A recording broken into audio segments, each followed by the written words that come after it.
Rian, busy ka ba? Bakit? Wala naman. Yayain sana kitang uminom eh.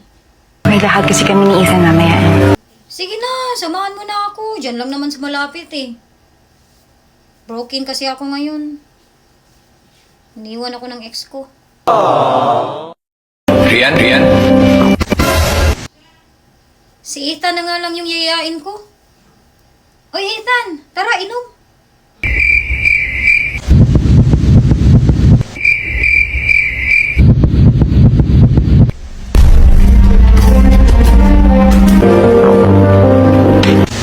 Uy Rian, nakita ko yun ha. Nagsisinyasan pa kayo. Hindi ko nga yun yung wag.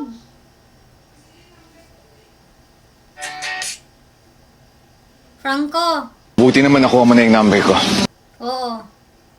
Di ba broken ka din ngayon? Tama ka. Tara, inom. Sige.